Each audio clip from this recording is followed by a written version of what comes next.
శ్రీశైలం ఎడమగట్టు కాలువ ఎస్ఎల్బీసీ సొరంగ మార్గంలో పైకప్పు కూలి టన్నెల్లో చిక్కుకున్న 8 మంది సిబ్బంది 24 గంటలుగా అందులోనే బిక్కుబిక్కుమంటూ గడుపుతున్నారు.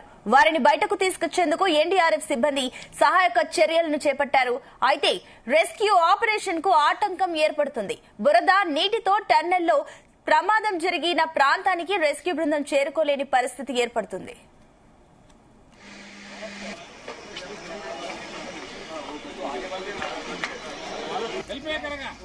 मट्टी निकालेगा जाके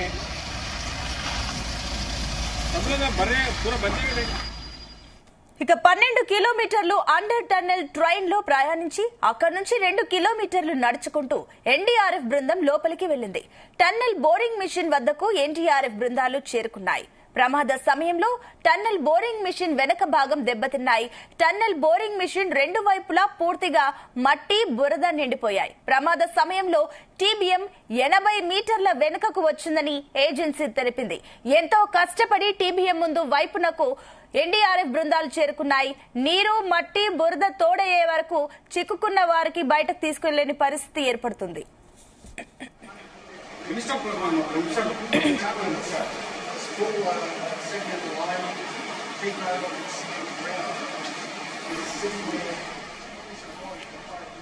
ఇక టన్నెల్ లోపలి దృశ్యాలను రెస్క్యూ టీం ఫోన్లో రికార్డ్ చేశాయి. రెస్క్యూ బృందాలు ప్రమాద స్థలానికి చేరుకునే పరిస్థితి లేక వెనక్కు రావడంతో తర్వాత ఏం చేయాలన్న దానిపై అధికారులు సమాలోచనలు చేస్తున్నారు. మంత్రులు ఉత్తమ్ జూపల్లి కూడా అక్కడికి చేరుకుని పరిస్థితిని సమీక్షించారు. ఘటనా స్థలానికి హైడ్రా కమిషనర్ రంగనాథ్ చేరుకున్నారు.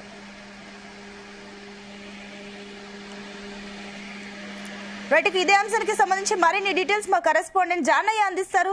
ఎస్ జానయ్య, ఈ సంఘటనకు సంబంధించిన డీటెయిల్స్ ఏంటి? సహాయక చర్యలు ఎంతవరకు వచ్చాయి?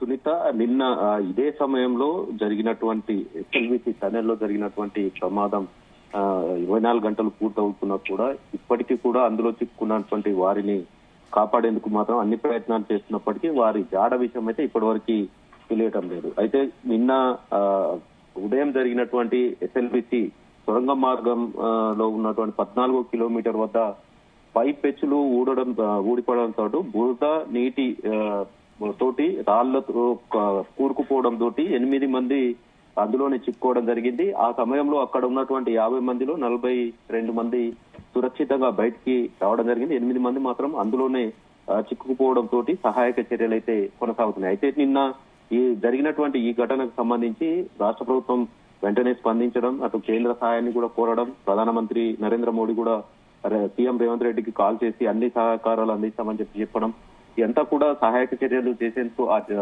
అందులో ప్రమాదంలో చిక్కుకున్నటువంటి 8 మందిని కాపాడేందుకు అన్ని ప్రయత్నాలు చేస్తున్నారు. అయితే ఈ టనెల్ కు సంబంధించి మొత్తం 44.5 కిలోమీటర్లు శ్రీశైలం ప్రాజెక్టు నుంచి నల్గొండ జిల్లా దేవరకొండ వరకు చందంపేట వరకు 44.5 కిలోమీటర్లు సొరంగ మార్గం ఉంటుంది. అయితే ఇందులో ఇన్లెట్ శ్రీశైలం వైపు దోమలపెంట వద్ద నుంచి ఇన్లెట్ అంటారు దాన్ని, అక్కడి నుంచి దాదాపుగా ఇప్పటి వరకు 14 కిలోమీటర్ల సొరంగ మార్గాన్ని ఇవ్వడం జరిగింది. అయితే గత 4 రోజుల నుంచి కూడా ఈ సొరంగ మార్గానికి సంబంధించి ఆ సొరంగ మార్గం పనులు కూడా కొనసాగుతున్నాయి. అయితే గత 4 ఏళ్ల క్రితం ఏదైతే ఇదే సొరంగ మార్గానికి సంబంధించి నీరు ఉవికి వస్తుండడం తోటి మట్టి అంతా కూడా మెత్తగా ఉంటుంది, అంతా కూరుకుపోయే ప్రమాదం అనే నేపథ్యంలో మిషన్ కూడా అప్పుడు పనిచేయకపోవడంతో పాటు తరచూ మొరాయిస్తుండడం తోటి ఏదైతే నీటి ఊటకు సంబంధించి నిలిపివేసిన తర్వాతనే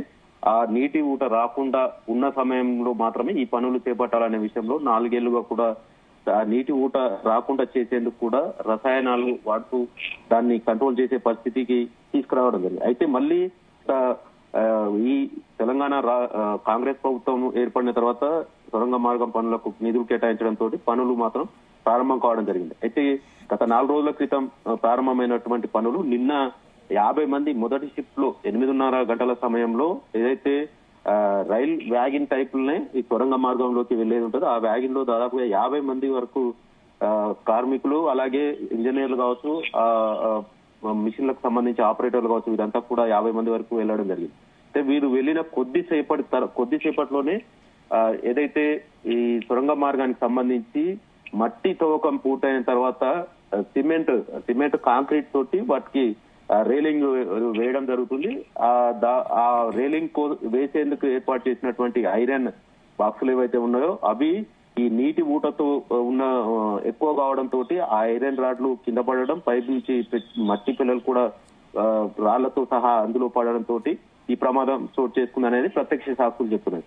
ఆ సమయంలో నీరు ఎక్కువగా రావడంతో అటువైపు ఏదైతే టీబీఎం మిషన్ ఉన్న వైపుగా 2 ఇంజనీర్లు, 2 ఆపరేటర్లు, 4 కార్మికులు అటువైపు ఉన్నారు. ఇటువైపు మిగతా సిబ్బంది కావచ్చు, ఇటు ఎలక్ట్రికల్ సిబ్బంది కావచ్చు, కార్మికులు కావచ్చు, ఇటువైపు 42 మంది ఇటువైపు ఉన్నారు. అయితే ఒక్కసారిగా అది కూలిపోవడం, ఎక్కువ మొత్తంలో నీరు రావడంతో అటువైపు ఉన్నటువంటి 8 మంది అక్కడే కూరుకుపోవడం జరిగింది. వీరంతా కూడా నీటిలో మోకాళ్ళ ఏదైతే నడుము వరకు కూడా ఒక్కసారిగా నీళ్లు రావడంతో ఆ 42 మంది కూడా ఆ నీటిలో ఈదుకుంటూ కొంత దూరం వరకు రావడం, అక్కడి నుంచి ఆ రైల్వే వ్యాగిన్ టైపు వీళ్ళని తీసుకెళ్లినటువంటి వ్యాగిన్ టైపు బయటికి రావడం జరిగింది. ఈ ప్రమాదానికి సంబంధించి ఎన్డీఆర్ఎఫ్ బృందాలు నిన్న హైదరాబాద్ నుంచి 2, విజయవాడ నుంచి 2 అక్కడికి చేరుకోవడం జరిగింది. రాత్రి లోపల ఆ సిచ్యువేషన్ ఎలా ఉంది అనే విషయంలో కూడా వారంతా కూడా ప్రయత్నం చేయడం జరిగింది. అయితే 12 కిలోమీటర్లు సొరంగ మార్గంలో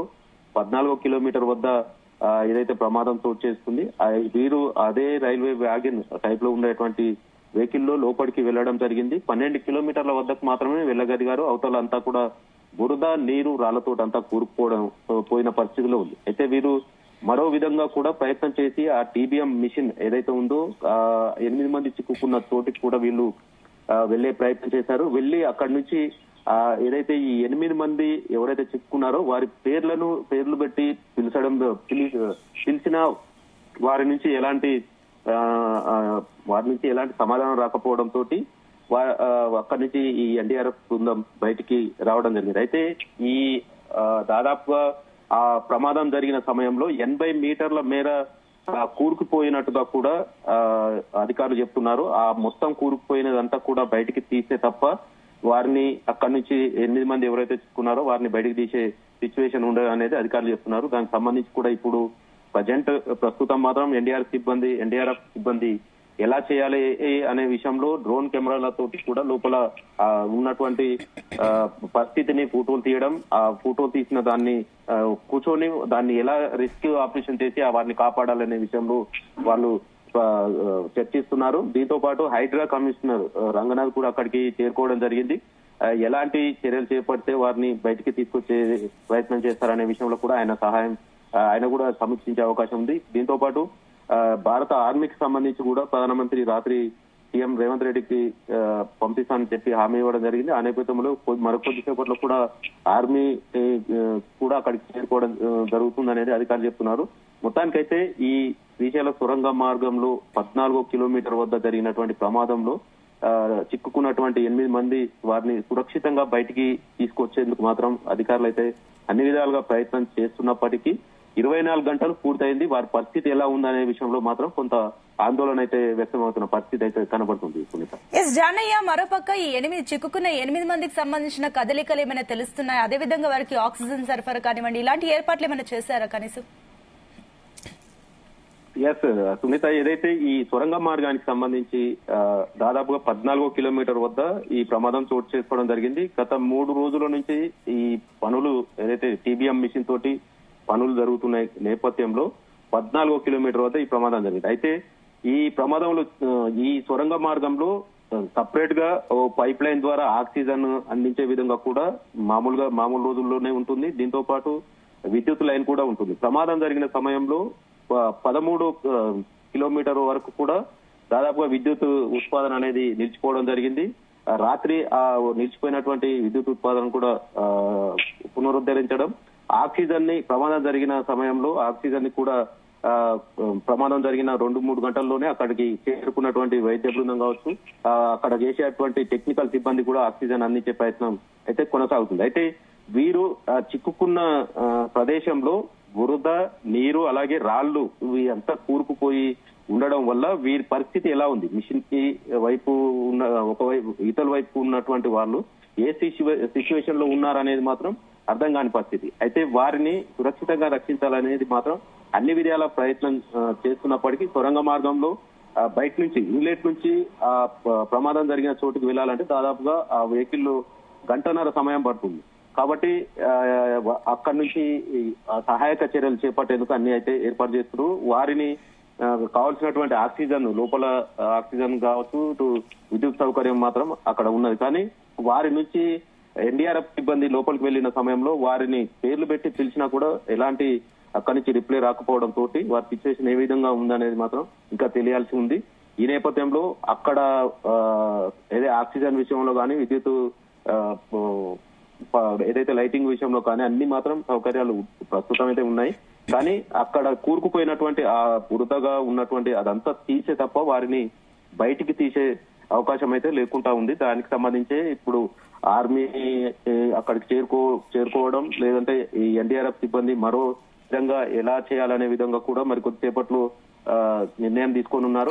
జానయ్య, మరోపక్క ఈ ఎస్ఎల్బిసి ప్రాజెక్ట్ భద్రత పైన మన పునః సమీక్షిస్తున్నారు. అక్కడ మంత్రి ఉత్తమ్ కుమార్ రెడ్డి కూడా వచ్చి స్వయంగా పరిస్థితిని పర్యవేక్షిస్తున్నారు. కాబట్టి భవిష్యత్తులో ఇలాంటి ప్రమాదాలు జరగకుండా కొత్త మార్గదర్శకాలను ఏమైనా తీసుకుంటున్నారా?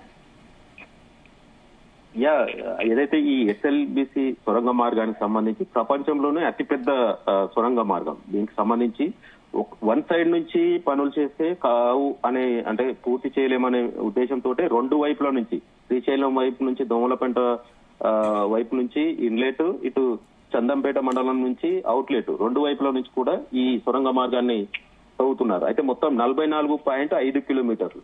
ఈ ఇన్లెట్ ఏదైతే దోమలపెంట వైపు నుంచి ఉన్నటువంటి ఇన్లెట్ కు సంబంధించి ప్రస్తుతం 14 కిలోమీటర్ల వరకు పూర్తి కావడం జరిగింది. ఇటు ఏదైతే చందంపేట వైపు నుంచి దాదాపుగా 19.5 కిలోమీటర్ల వరకు పనులు కూడా పూర్తి కావడం జరిగింది. రెండు వైపులా కూడా పనులు కొనసాగాల్సి ఉంది. అయితే ఇన్లెట్ కు సంబంధించి ఏదైతే ఈ రోజు నిన్న జరిగినటువంటి ప్రమాదం విషయంలో ఆ మిషన్ ఏదైతే టీబీఎం మిషన్ ఉందో అది ప్రస్తుతం పనిచేస్తుంది. కానీ ఇటు అవుట్లెట్ వైపు ఉన్న మిషన్ మాత్రం పనిచేయకపోవడంతో దానికోసమనే నిధులు ఎక్కువ అవసరం ఉన్న నేపథ్యంలో పనులు పెండింగ్ లో పెట్టారు.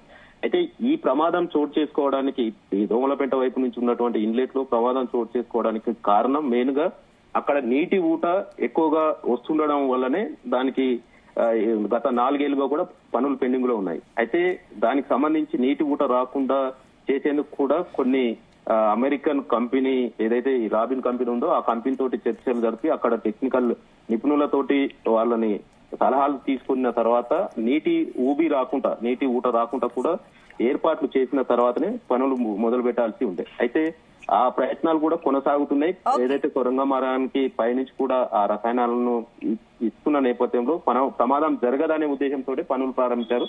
కానీ అప్పట్లోగా ఈ ప్రమాదం చోటు చేసుకోవడంతో 8 మంది అందులోనే చిక్కుకొని పోవడం, దానికి సహాయ చర్యలు అయితే కొనసాగుతున్నాయి. Right Janaiah, thank you.